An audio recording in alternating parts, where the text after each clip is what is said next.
Intro to Python workshop. You'll be learning the basics of Python. But before we get any deeper, I'm just going to introduce a bit about myself. So I'm Joshua Yee, as introduced. I'm a 1B computer science and business student at Waterloo and Laurier. I'm currently on my co-op term, so I'm a software engineer at a tech startup called Trio. And at the same time, I'm a product director on the TO Hacks executive team. Some hobbies I have are that I love to travel, swim, and play ball. So let's continue. So here's the agenda for our workshop. We'll first be diving into what is Python and how can I set this up. After that, I'll be walking you through how to code in Python, and finally we'll conclude with some next steps, some applications and some resources of Python. I'll often be switching between this slideshow and a code editor, so this will kind of help you better visualize the concepts I'll be talking about. Also, I'll be answering any questions at the end of the workshop. So let's get into it. So what in the world is Python? Well, Python's a general purpose programming language. Its design emphasizes code readability, and it has a pretty easy to understand syntax being how you kind of write the code. Compared to other programming languages, all this makes Python a really great beginner language for people to learn about computer science logic and achieve really nice and quick results. So why would you use Python? So one advantage is that it allows you to do simple calculations all the way to complex applications. A lot of tech companies out there use Python because of its simplicity, practicality, and popularity. So for example, and this is just one example, but Python's pretty big in data science right now. There's a lot of teams and a lot of people I know that have been learning Python just kind of for this purpose. It's really useful, and I'll talk about more applications after. So I'm just going to spend a little bit of time going into setting up Python. So there are many different options. So right now I'm going to be using Visual Studio Code. You can use something called IDLE, and that's actually something that the Python kind of documentation website recommends. Or you can use various online Python compilers. But definitely if you plan on using Python more in the future, I would recommend one of the first two options. So actually, I'm just going to link in the chat really quickly. Chat. Just an online compiler you could use, just so that we don't spend too much time with the setup. Okay, let's move on. So let's get into where do I start? How can I code in Python? So let's begin with some very basic stuff. Yes. Someone just asked, should we download Visual Studio Code if we want? Yeah, it's a really great tool to use, but for the purpose of this workshop, you're free to use an online compiler because that works perfectly fine for what I'm going to be leading you guys through. So yeah, that's just the purpose of, so you don't need to spend too much time downloading different things right now.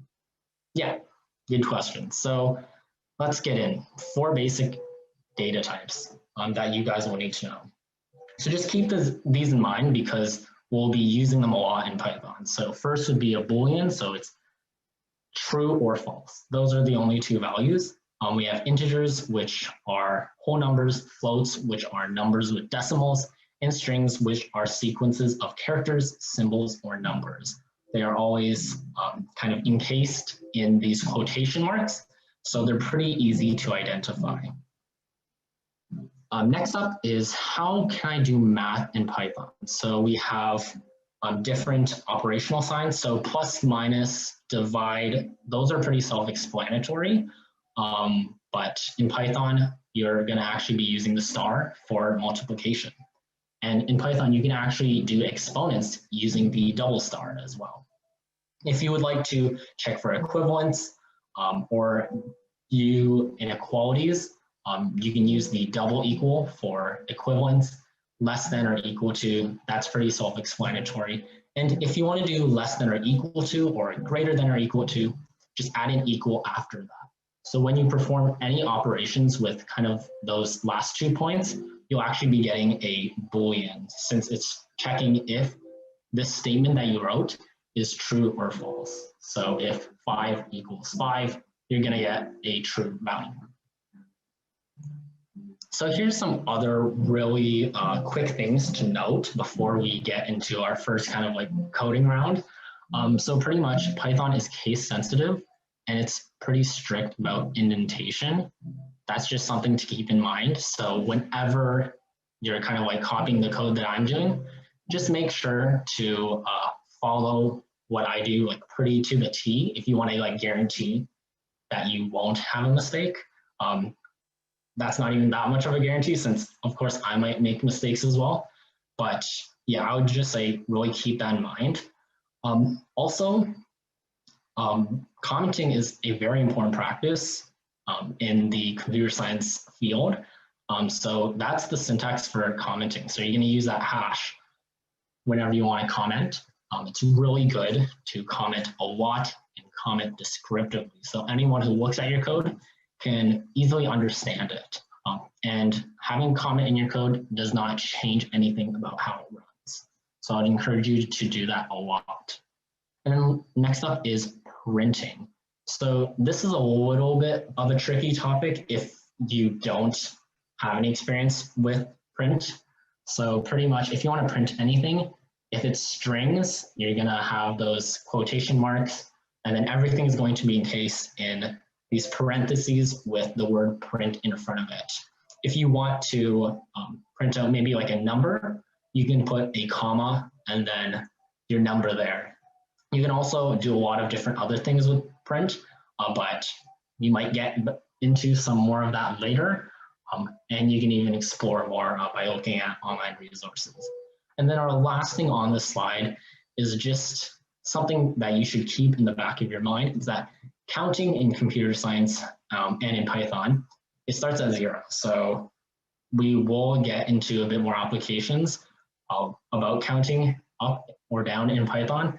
So that's just something I'll keep in mind, and I'll make sure to remind you guys whenever we find something that we can apply this to. So let's get coding. So I'm going to quickly bring up my Visual Studio Code. So as you can see, I already have a little bit of comments above, kind of just title of the program and Joshua? Yes. Another question, sorry. If you want me to save question to the end, let me know. But yeah. Are there any languages that start counting in 1, like VBA? Honestly, I'm not that familiar with many languages that start in 1. Like you're gonna see a lot of languages that you normally would work with. So for example, like C, C++, or JavaScript, like usually these are starting from 0. So especially if you want to spend more time, invest more time in computer science in general, that's something that you really want to like kind of soak in. So that's what I would say is a really good thing to remember. And yeah, questions at the end I'll take just so I'm in my groove. But yeah, so far really great questions. So yeah, as you can see, I have some comments here, and let's just kind of see what we can do with our current toolkit. So right now we know how to print. So if we want a program that prints our like final grade, it'd probably be good to have some sort of like message that's like, hey, your final grade is something along those lines. And then in terms of a number, we can actually do the calculations inside of our print statement. So for example, we have a test, a quiz, and an exam in our course. An exam would be like 50% of our grade, a test would be 30%, and a quiz would maybe be like 20%, for example. So if we want to calculate our final grade, we would need to have the marks of these quizzes divided by, or the mark of the assessment divided by how much it weights from the entire 100%. And then, yeah, we add them all together for our quiz, our exam, and our test. So let me kind of just write out. So for example, we get like a 90 on our test. So we would divide that by 100 and multiply it by 30%. Same with our quiz. Let's say we do really well, we get perfect, which would be 100 out of 100. We would multiply that by 20. And then lastly, let's say our exam, we get 85. So as you can see, we're kind of nesting this all inside of our print statement, which we're completely valid and allowed to do. So let me save this and run it, and let's see what happens. Okay, nice, that's nice. We get our final grade is 89.5. And actually we can make this a little bit better if we wanted to, for example, add like a percent. So let's try that after saving. So our program is the most kind of descriptive it could be. So boom, 89.5%. This works, but I want to propose a little bit more. What if we had like 5 tests, 5 quizzes, 2 exams?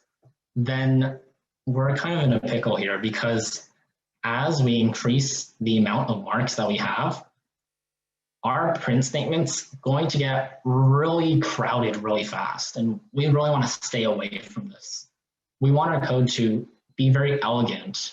It can be something that someone who doesn't even know how to code can kind of read through and see what's going on. If I didn't know what this program's purpose was, I would look at this and be like, what's going on? What's this jumble of numbers, you know?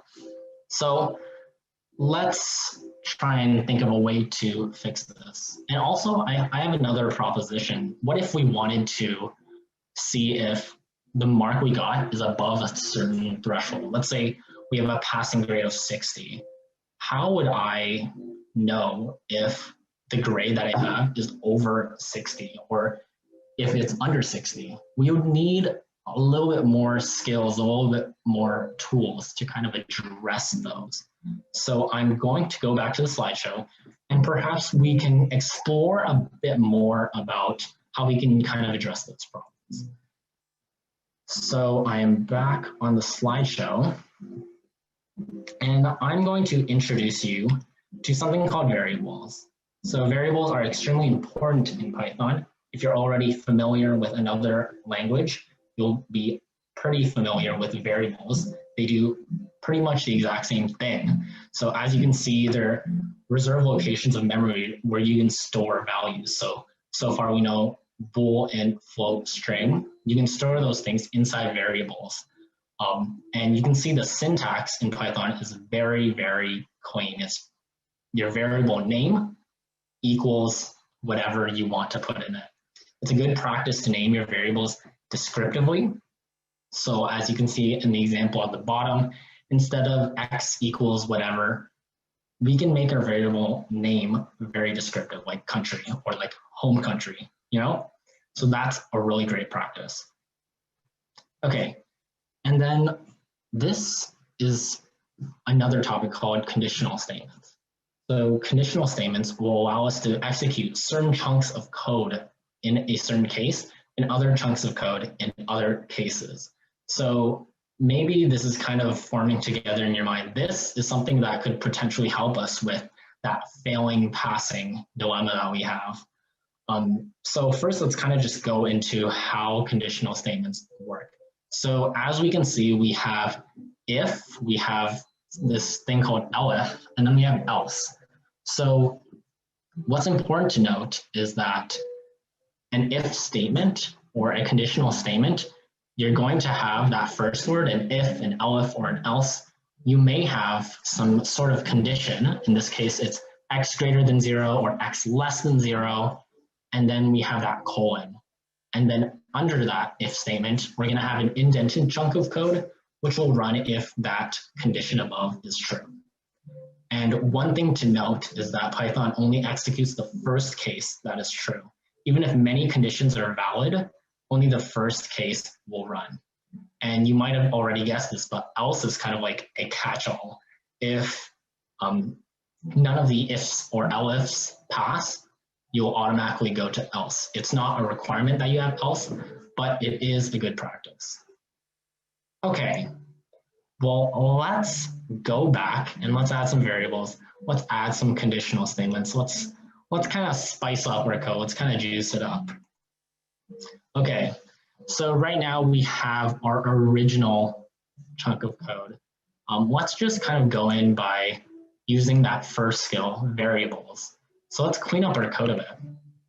Instead of kind of this chunk of junk, let's go and make some variables that have good names. So for example, like test grade equals 90.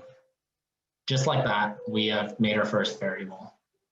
And let's do that for quiz and for exam. So now, whenever we want to access these values, we don't need to put 90, 100, or 85. We can just say test grade or quiz grade.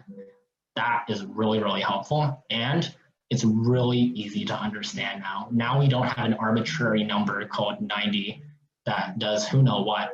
We know it's a test grade now. So let's go and also declare variables for the weight.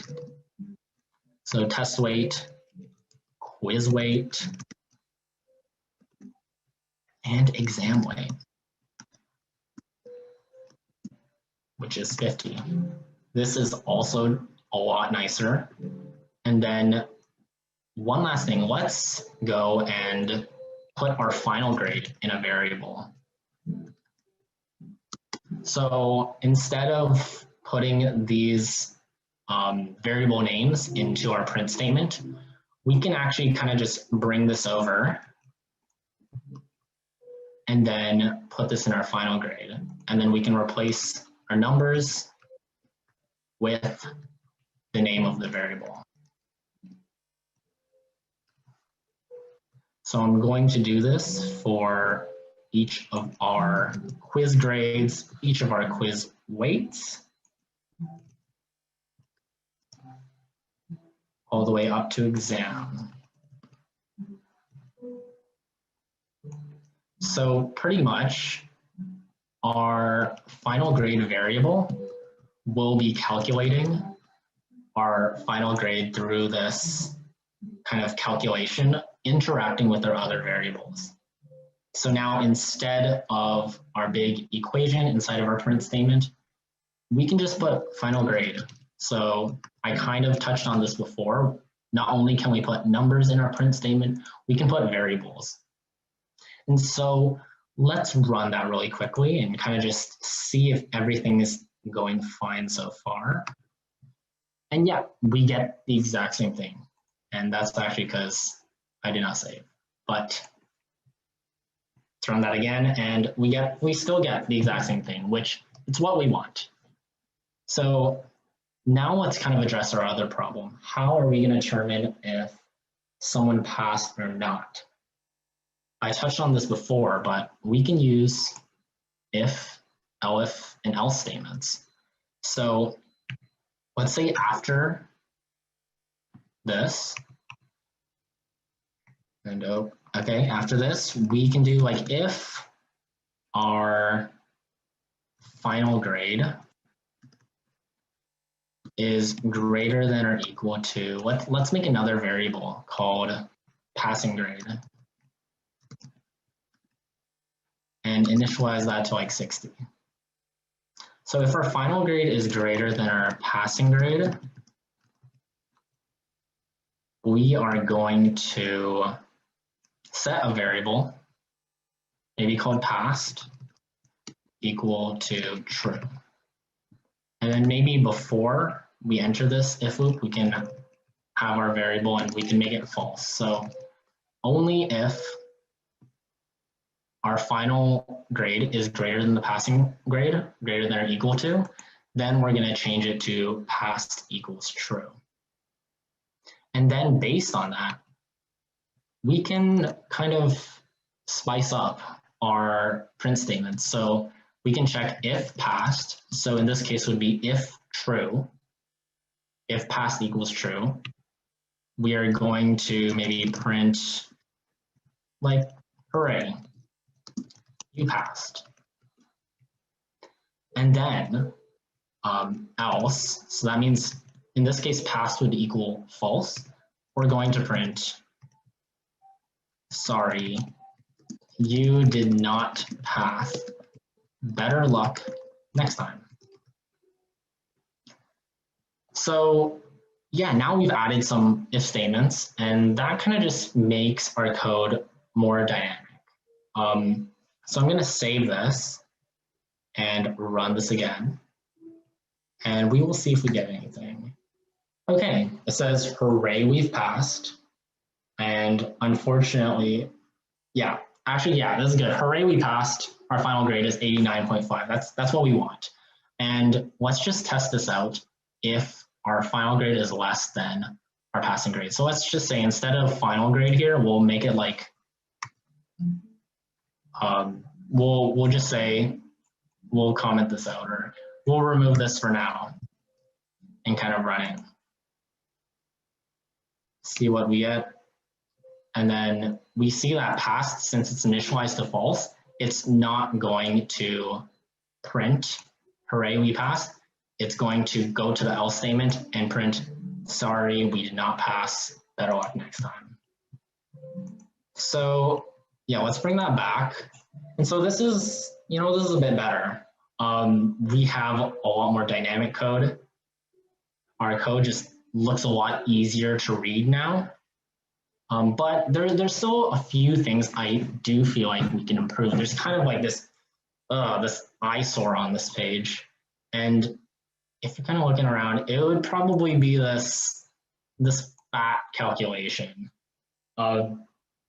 So let's kind of think about this. Like, what if we had a lot more grades and we wanted to make this calculation instead of just one calculation for the test, for the quizzes, for the exams?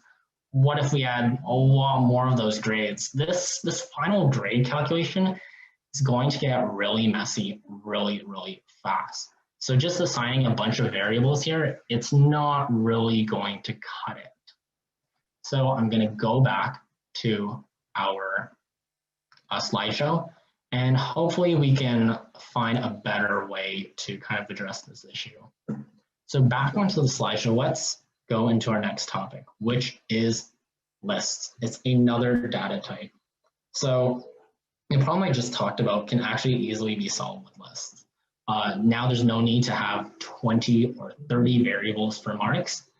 They can all now be stored in kind of like a central variable. Lists are denoted by square brackets, where each element in the list is separated by commas. If you want to get a specific item in a list, you would want to index it by having the list name followed by square brackets and then a number. So in our example here, we have a shopping cart, which is a list of different things you would probably go shopping for. So eggs, apples, and bread. And then each of these strings are called an element, and then you would index that through the second last bullet point, where you do shopping cart 1 or shopping cart square bracket 0. Now, since we start counting from 0, remember that the 0th index of our shopping cart is eggs. Our first index is apples.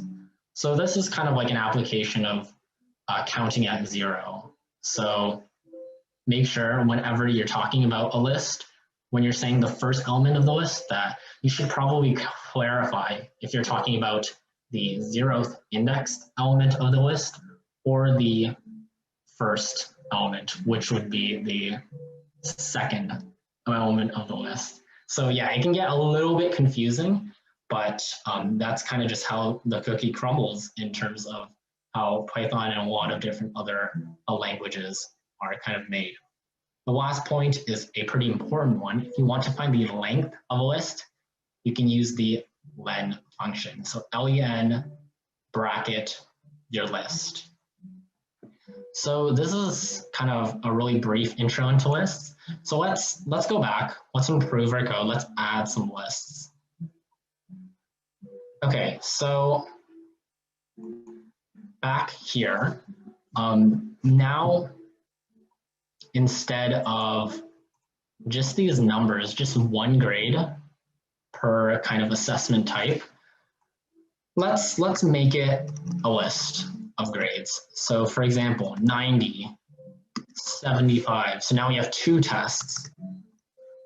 And then 100, 63. These are kind of just random numbers, and we can have a list of just one item for our exam. And then our weights would stay the same almost. So since we have more test marks, more quiz marks, we can't just keep the test weight at 30, 20, or 50 and just do the calculation as before. What I would recommend is actually we could divide this by the length of our test grade array. So since we have 30% of our final grade allocated to 2 test marks, each test will have a weight of 15. So let's just do that with everything else. And this will actually make our code a bit more dynamic, since we don't need to recalculate the test weight and the quiz weight and the exam weight each time we add another quiz mark or another test mark. So let me just add this last one really quick. Exam grade. Yeah. And then for our final grade, instead of just having test grade, quiz grade, we now need to kind of use our knowledge of indexing an array. So first of all, we would do something like that, and that signifies the 0th index of our test grade array, which is 90. So this is gonna get pretty messy with what we currently know, since we're going to have to do this for each of our marks. So just bear with me a little bit, because yeah, like I said before, since we have a lot of different grades now, we're going to have to kind of manually do the calculation since we don't know anything else yet. And then our exam grade would be at index 0. So I think everything so far looks okay. And I don't think anything at the bottom would change. So let's save this. And if you see kind of this shifting, it's kind of a plugin that I have for Visual Studio that kind of reformats the code, but don't worry too much about it. The logic is all the exact same. Let's run this again, and we get the same thing. Obviously, different mark comes with different marks that I inputted before. That's why we have a bit of a lower mark, because I added a 75, I added a 63. So far it's making sense. But like I said, we have a bit more dynamic weighting calculation. We can add a lot more grades. We don't need 5 variables for these 5 marks. We're good with 3.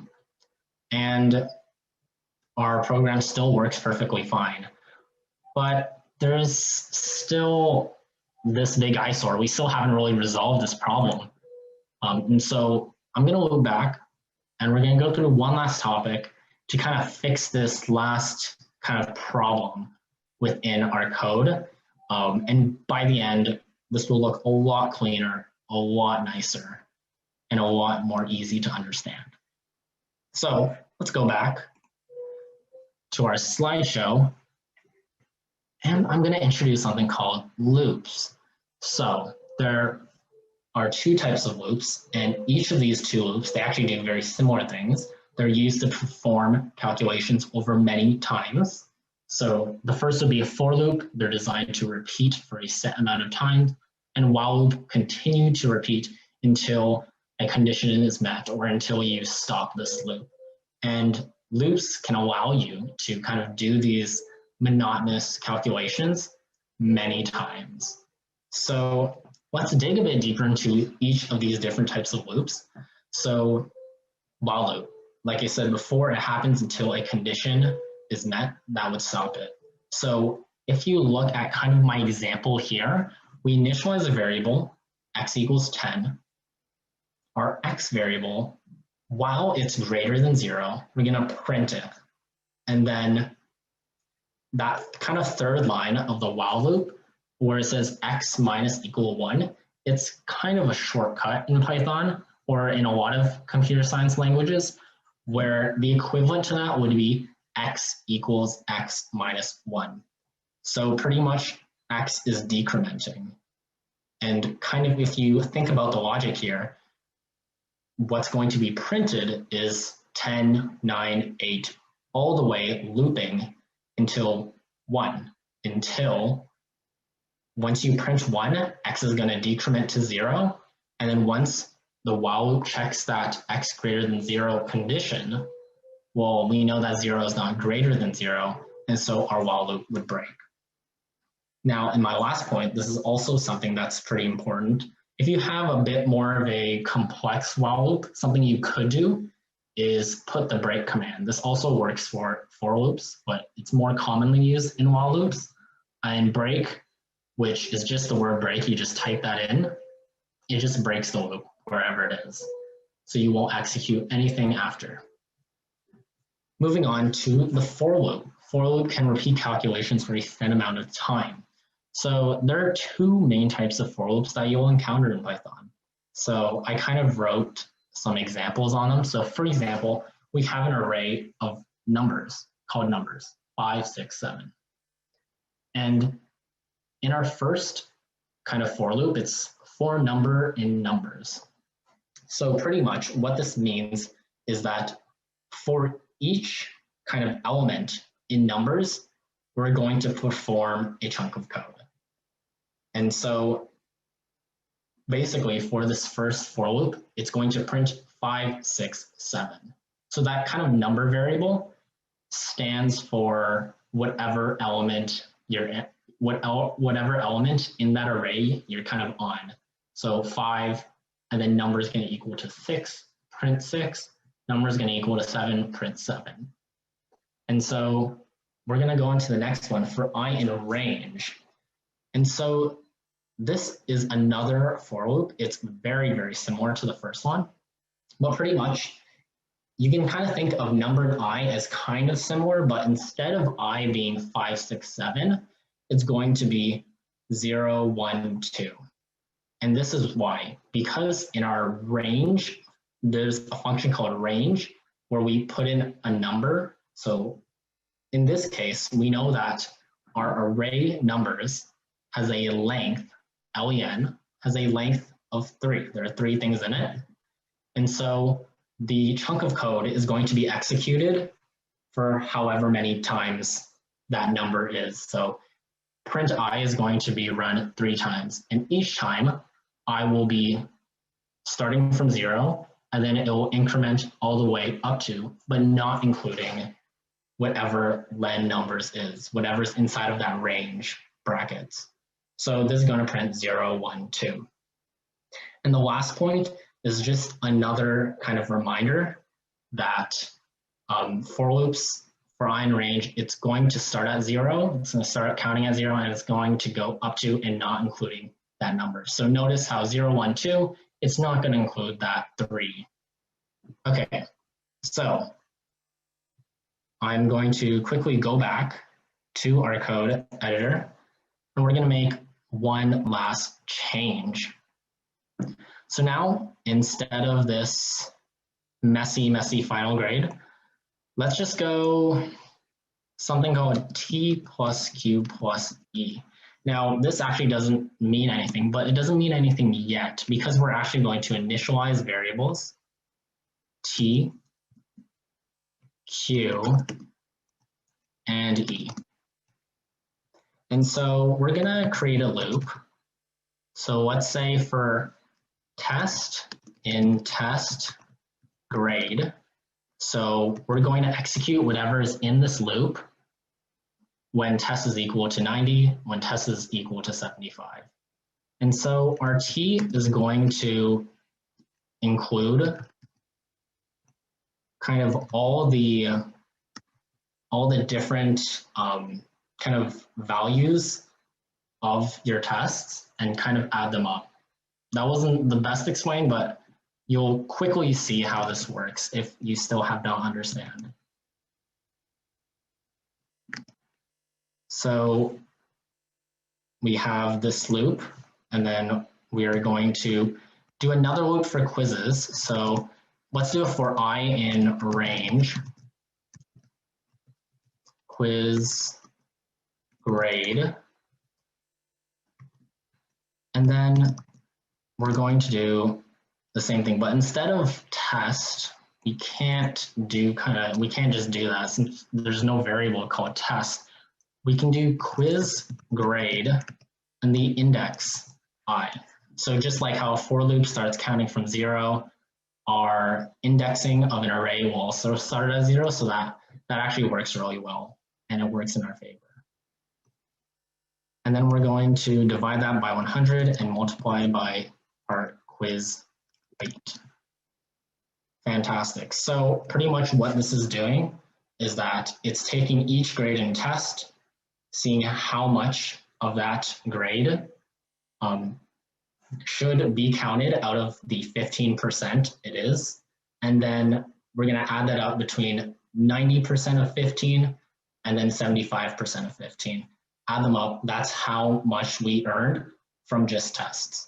Same with quiz. And then with exam, since we only have 1 mark, we can kind of just do something very similar to what we did before.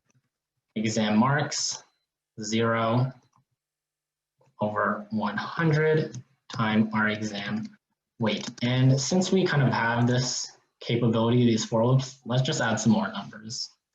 So we'll just really quickly add these numbers in.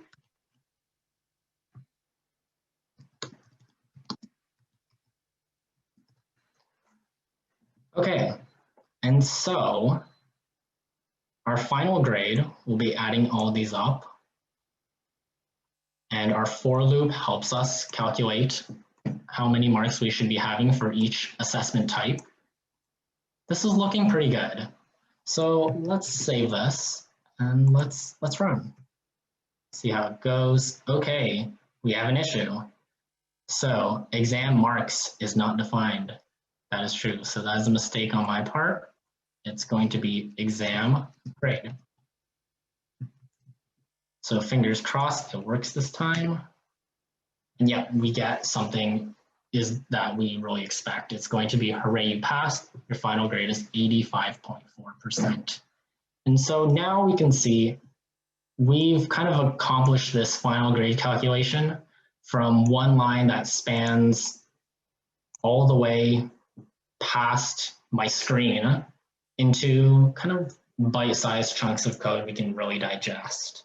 The last kind of modification I would make to this is adding some more comments, kind of just making this a lot more easy to read. So like marks, something as simple as that, it really improves the clarity of your code. But for the, because of time, I'm just gonna leave it at like this. If you want me to share my code with you guys, feel free to reach out to me. So that's pretty much it for the coding portion. I will go back to the slideshow and I'll kind of finish off this presentation with some next steps. So what now? You've learned how to code in Python. You know the basic syntax of variables, of different data types, arrays, loops. You kind of have this power. Like, what are you going to do with it? How can you make it even more powerful, make it even more useful? So let's kind of go into some potential next steps. So a big thing would be practice, practice, practice. It's really difficult to kind of pick these languages up on the spot, practice is going to be key. So, for example, you have a basic understanding of Python. Don't just go the next few months without doing anything, or else it's going to be very easy for you to completely forget. So I would really recommend practice. For example, a challenge would be like remake this calculator, but people can enter in their own grades. Just look into different challenges like that, and it'll help you spend more time with the language, make you a lot more comfortable with it. And then my next point would be to explore more intermediate topics. So there are tons of more advanced topics out there in Python that are a lot more powerful than what we've learned. Look up resources for them and really take advantage of them. And lastly, would just be to go to more CO Hacks 2021 events. Not just Python, there's so many other workshops that really help you expand your knowledge on tech. Though you may want a really deep knowledge of Python, it's also super, super important to kind of test your feet in other waters, into other languages. And so you'll get a better idea of what other areas of the industry are working with. And so this kind of leads me to my last major slide. What are some applications and other resources for Python? So these are just a select few that I thought were pretty cool. So how can I use Python in my TO Hacks 2021 hack and beyond? These are 3 applications. One would be Flask. It's a web app framework that you can use to create web apps. And so it's really, really great to work with. So for example, I've used it in the past for different projects of mine, and it's definitely something that's really enjoyable to work with. I've had a pretty smooth experience with it, and all you need to really know is kind of these basics, maybe a little bit more than that, and you'll be able to make some decent stuff with Flask, and it's something you can use in your TO Hacks 2021 hack. Next would be Pandas. So it's a data analytics tool that you can use in Python to kind of, as it says, analyze data, do different things with it. And this is something you can do in your TO Hacks 2021 hack as well. So for example, you have this big data set and you want to analyze it in a certain way to find some really interesting insights. Pandas is a really great tool for that, especially since you know the basic fundamentals of Python. Lastly would be something called Pygame, which is kind of a module that allows you to build video games or kind of anything interactive in Python. That's another really great option you can use for making something that's a bit more visual. And my last point is on some fantastic resources. So some of these I've used, some of these I have not, but I've heard really amazing things about Harvard's CS50. It teaches you a lot about computer science in general, and it has a good chunk of it in Python. And there's also another course called Automate the Boring Stuff with Python, which focuses a bit more on automation. So both of these are kind of good starting points if you're looking to kind of go from this workshop into something a little bit more advanced. And so that concludes the workshop. These are my socials. I'll leave them up kind of after this, but that's pretty much it. I'm just going to kind of open the floor and look at the Q&A and answer some questions. So I guess if Shweta is going to say anything, or I can just read the questions myself. Yes, say thanks a lot, Joshua. That was great. Hopefully everyone found that useful. Did you want me to read out the questions to you, Joshua, or? Yeah, sure. Yeah, you can read them out. I'm fine with that. Okay. The first one was, why don't we define all variables at the top instead of in the middle? How about the comments? Okay, so variables, you don't necessarily have to have them at the top. It is a pretty good practice to have variables at the top so people kind of look through them, know what they're kind of in for, but it's definitely not a necessity. The main thing is you need to have your variable before you use it in anything. So I can't just have a variable, use it, and then define it later. That wouldn't really work. And in terms of the comment, comments can be anywhere as well. There are different types of comments. So for example, I had my kind of titles at the top. That would be one kind of form of commenting, or kind of just sporadic comments throughout my code. Both are fine. Thank you. I don't know if you want me to read this out, but what does Oh yeah, I see that. Yeah, so pretty much I kind of mentioned this before, but my Visual Studio, whenever like I save, it kind of refactors the code. But that's pretty much just for, I'm pretty sure it signifies like a new line. So that's why you probably didn't see it before I saved and you saw it after. The / is just the division sign. Thank you. Could we make an object / class that contains the assessment type, etc.? Yeah, for sure. Right now, there's only like 1 more minute, but it is definitely something that you can do. And that's definitely a little bit more of an intermediate topic that you could go into, try it out, kind of get your hands dirty. So I would definitely say that's very well possible. And I would strongly encourage you to kind of play around. And lastly, is CS50 about C language, or am I wrong? Yeah, so I actually did CS50. And so a good chunk of it, maybe around like, I would say like a third of it as at least C. And that's for a pretty good reason, because C is another really good language to learn.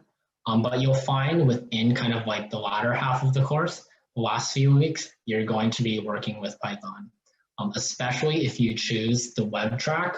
So you're given different options. You can do like a gaming track, a mobile app track, or a web design track, all these different tracks. So for example, if you go to the web track, you're going to be sticking with Python, you're going to be learning Flask. So that's another really great way to learn Python. And so, yeah, you'll learn C, you'll learn Python. It's really good to learn both of the languages. Yeah, that's pretty much it. No problem. Awesome. I think those are all the questions, Joshua. If anyone wants to reach out to Joshua, you can find him on Discord, and he also dropped his links below. So